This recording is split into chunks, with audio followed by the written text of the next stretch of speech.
కాస్త రిచ్గా కనిపించే మిడిల్ ఏజ్ అంకుల్స్ ఎక్కడైనా కనిపిస్తే ఓ అందమైన యువతి వచ్చి పలకరిస్తుంది. మిమ్మల్ని ఎక్కడో చూసినట్టుందని మాట కలుపుతుంది.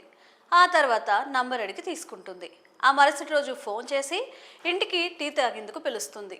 సరే, పిలిచింది అమ్మాయే కదా అని ఎగేసుకుంటూ వెళ్లారో అడ్డంగా బుక్ అయిపోతారు. జాగ్రత్త. ఇంటికి వెళ్ళగానే మరింత హాట్గా రెడీ అయ్యి మత్తుగొల్పే మాటలతో ముగ్గులోకి దింపుతున్నారు.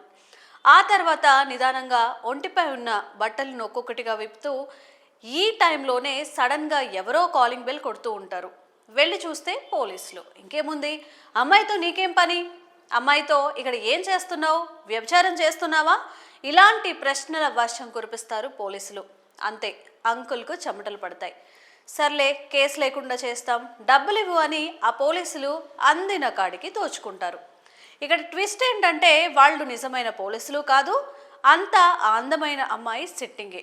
టీ తాగుదామని ఇంటికి పిలిచి ఒక అమ్మాయి ఆమెతో పాటు ఒక ముఠా చేస్తున్న దారుణమైన హనీ ట్రాప్ గుట్టు రట్టయింది. ఈ ఘటన కర్ణాటక రాష్ట్రంలోని బెంగళూరులో గల బాద్రహళ్లిలో చోటు చేసుకుంది. 57 ఏళ్ల సివిల్ కాంట్రాక్టర్ ను హనీ ట్రాప్ చేసి 5 లక్షలకు పైగా విలువైన నగదు, విలువైన వస్తువులను దోపిడీ చేసిన ఆరోపణలపై బెంగళూరులోని బాద్రహళ్లి పోలీసులు శనివారం 21 ఏళ్ల యువతిని, ఆమెతో పాటు మరో 5గురిని అరెస్ట్ చేశారు.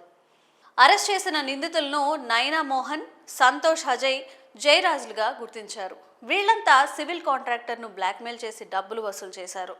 సివిల్ కాంట్రాక్టర్ స్నేహితుడు 6 నెలల క్రితం అతనికి నైనను పరిచయం చేశాడు. కాంట్రాక్టర్తో సన్నిహితంగా మెలిగిన ఆమె తన కుమారుడికి వైద్యం చేయించేందుకు డబ్బులు అడిగింది. దీంతో సదరు కాంట్రాక్టర్ 14,000 బదిలీ చేశాడు.